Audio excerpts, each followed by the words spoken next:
It started with silence. Not the comfortable kind you share with someone you love, but the suffocating kind. The kind that fills a room like smoke and won't go away, no matter how wide you open the windows. My wife, Claire, hadn't been herself since the miscarriage. It was early, only 9 weeks, but she had already picked out names. She'd started talking to the baby in the mirror. I remember catching her once, hands gently resting on her belly, whispering, "You're going to be brave like your daddy." When we lost it, something broke inside her. And try as I might, I couldn't reach her anymore. The brightness in her eyes had dulled. Her voice grew smaller each day, like she was folding herself into invisibility. I begged her to see someone. She resisted. For weeks. Then, one night after another dinner eaten in total silence, she said, "Fine, but only a woman. And only someone who won't treat me like a case file." I searched for hours, called around, got a referral from a friend who swore by this one woman, Dr. Eloise Hart. "She saved my marriage," he said. "She doesn't just listen.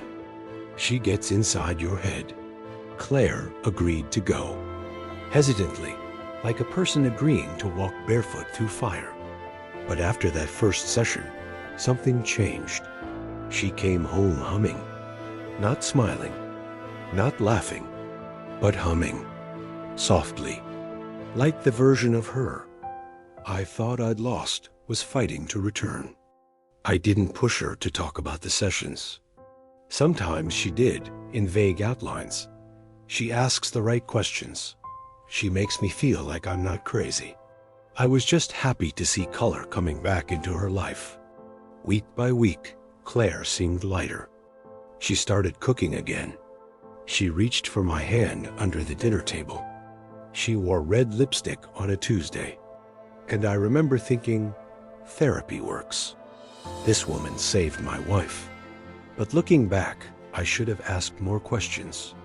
Because some resurrections come at a price. And some therapists don't want to save your marriage. They want to be in it. Every truth deserves a voice. Hit subscribe. Can stay for the stories they never dared to tell. The first time I met Dr. Hart, it was by accident. Claire had left her phone at the clinic. I offered to go pick it up. I didn't expect much. A waiting room. A receptionist. Maybe a bored therapist scribbling notes behind a door. But when I walked in, everything felt intentional. There were no buzzing fluorescents, just warm lighting. Classical music playing so softly, it was almost a whisper. The walls were lined with books, not certificates. And at the center of it all was her doctor. Eloise Hart, dressed in an emerald silk blouse, barefoot, sitting cross-legged on a velvet couch. She looked up and smiled, like she already knew everything about me. "You must be Claire's husband." Her voice had this slow gravity, the kind that makes you lean in without realizing. I nodded. She left her phone. She handed it to me and said, "She talks about you, you know? She says you're the reason she still believes in good men." I didn't know what to say to that. I remember driving home feeling a strange kind of calm, like I had just met someone who radiated control.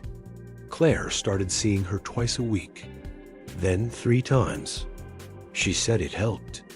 Said Dr. Hart was giving her tools, building her back up from the inside. I believed her, until little things started to change. Claire stopped sharing what they talked about. She grew more private, started locking her phone.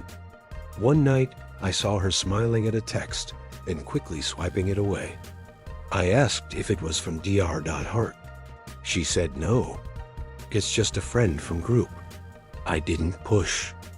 Because when someone is healing, the last thing you want to do is question their medicine. But something inside me flickered. A warning I chose to ignore. Because how could the woman who was saving my wife be the one stealing her too. It started small. A missed dinner, a late session, a canceled weekend getaway because she wasn't feeling up to it. I chalked it up to recovery. Healing is messy, I told myself. It comes in waves. But the waves didn't crash, they receded. And what returned wasn't the Claire I once knew. It was someone edited, smoother, more detached. Her smile felt choreographed. Her hugs lacked weight. One night, I heard her in the bathroom. Not crying, laughing. I stood outside the door and listened to her whisper into the phone. "No, you say it first. Stop. You always make me blush." I should have knocked, should have demanded an answer, but I didn't.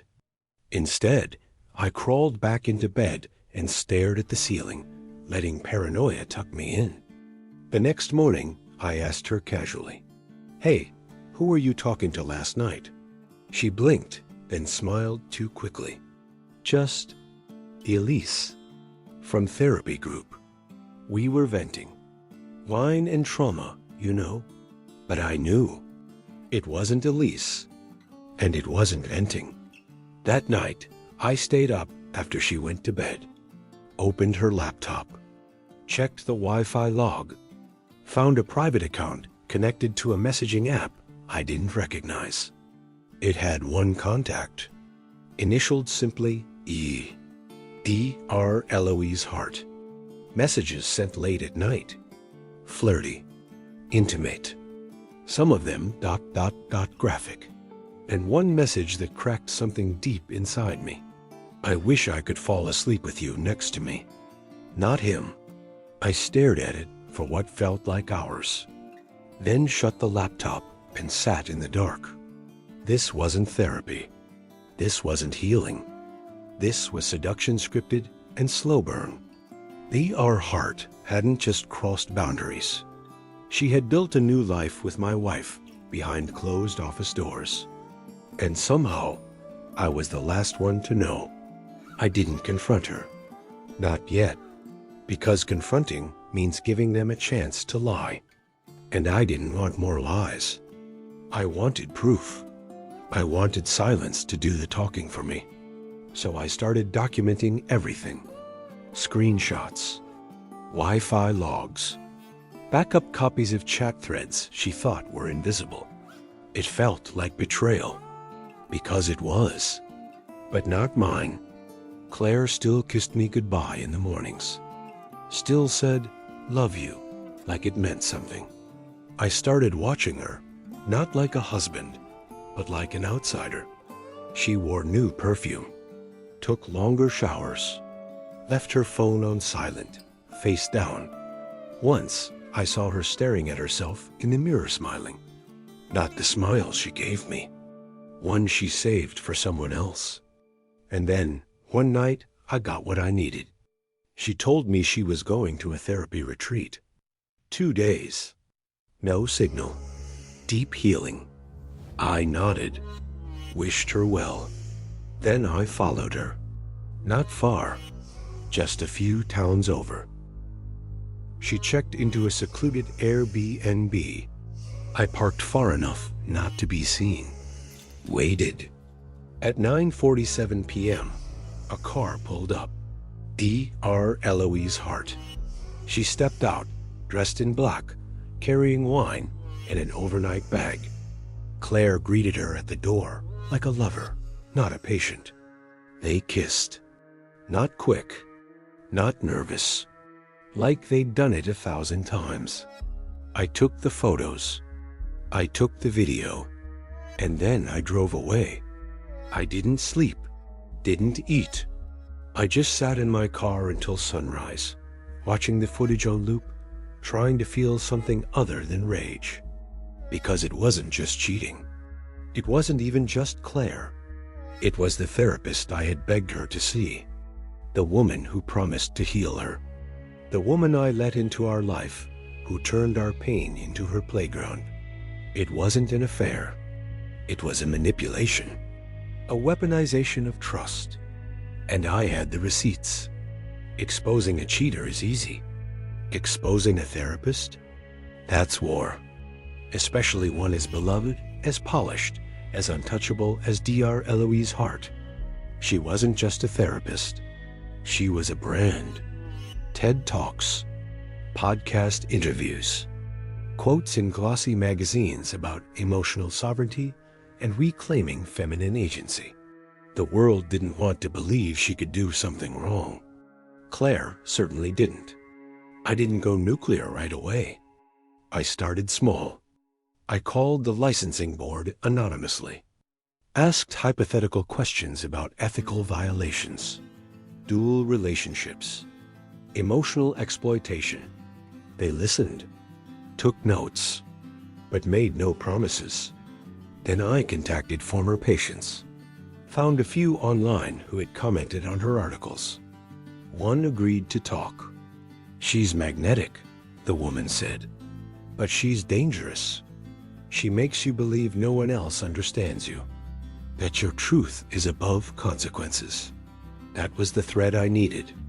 I pulled it. Over the next few weeks, I built a dossier, not just of Claire, but of others. Former clients who had left her practice with more questions than peace. Some felt empowered. Some felt used. One hinted that Dr. Hart had blurred lines before. Another said she lost her marriage after therapy, gave her permission to be selfish. Still, it wasn't illegal. Unethical? Maybe. But what mattered was intent. And I had proof of that. The texts, the photos, the nights. I printed them all, sent them to the board, to her podcast sponsors, to every media outlet that had ever quoted her. And then I gave Claire the envelope. She didn't open it at first, just looked at me, pale, hands shaking. "You're trying to ruin her." "No," I said. "She already ruined herself. I'm just making sure no one else gets caught in her web." Claire screamed, called me jealous, controlling. Sighed I was, scared of powerful women. But later that night, I heard her sobbing in the bathroom. Because she knew it wasn't love, knew it wasn't healing, knew she'd been groomed in the name of therapy. It started slowly. A missed appointment. A podcast pulled without explanation. A subtle change in tone from the clinic's receptionist when I called anonymously. Then came the headlines. Celebrity therapist under review for ethical violations. Boundary breach? Dr. Hart accused of crossing professional lines. They never named Claire, never named me. But we knew. The article used words like alleged, unverified, pending investigation. But the damage was done. Her TED Talk disappeared from the front page. Sponsors paused campaigns. Comments on her Instagram turned. "This is disappointing. Is this true? You were my role model." Claire went quiet. So did I. We lived like shadows in the same house. She didn't leave me, but she didn't hold me either. I could see the guilt eating her, not just for what she did, but for who she let herself become. One night, she sat beside me on the couch, didn't speak, just rested her head on my shoulder. After a long silence, she said, "Do you hate me?" I didn't answer, because it wasn't about hate. It was about mourning. Not just the marriage, but the people we were before the silence. Claire eventually stopped therapy. Dr. Hart's license was suspended pending further inquiry. But the trust between us? That didn't come back. Some things break too cleanly to ever fit again. Healing doesn't look like Instagram quotes or spa days or green smoothies. It looks like silence. Heavy, honest silence. It looks like deleting every photo of your wedding day, because even the smiles feel like lies now. It looks like apologizing to your own reflection for ignoring the red flags that your gut screamed about. Claire and I tried. We really did. We went to couples therapy with a new therapist. We read the books. We did the homework. We even tried to take a weekend trip, pretending we were still us. But every laugh felt like an echo. Every hug felt staged. Every kiss was haunted by a woman in a silk blouse with too much insight. Eventually, we stopped trying to glue broken glass and started trying to bleed less. I moved out, not in rage, not in drama, just with quiet finality. I took a suitcase and left behind a note that said, "This isn't punishment. It's permission for both of us to stop pretending." Claire didn't fight it. She cried. She held our dog too tightly. And she whispered, "Thank you for staying as long as you did." That was 6 months ago. Now, I live in a one-bedroom apartment with too much quiet. But I've learned to fill the silence with things that don't lie. Books, music, morning walks. I don't date. Not yet. Not because I don't want love, but because I want peace more. Sometimes healing isn't about getting back what was broken. It's about making space for something honest to grow where the lies once lived. And if you're listening to this, if you've ever felt betrayed by the very person you trusted to fix you, just know, you are not the broken thing. You are the survivor. You are the scar, not the wound. If we had one more session, just one more, I wouldn't ask why she did it. I wouldn't ask what I lacked or whether she loved him. I wouldn't ask about how long or how deep. I would just sit across from her and say what I never had the language for before. You were supposed to be my safe place, because it wasn't about lust. It wasn't even about betrayal.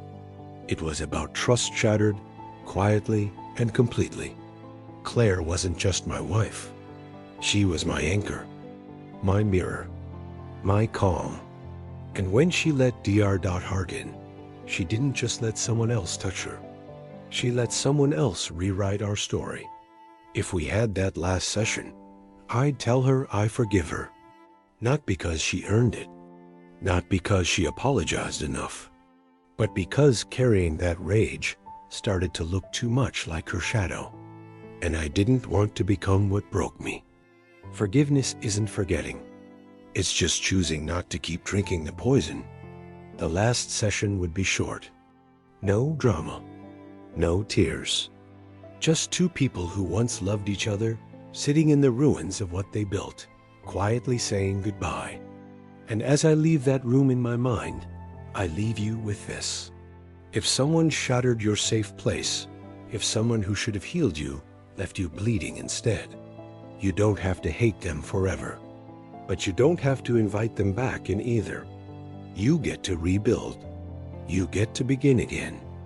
And maybe, just maybe, the person you become after the betrayal is the most honest version of you yet. If this story touched something in you, don't forget to like, comment, and subscribe to Lies Unveiled. You're not alone. You never were.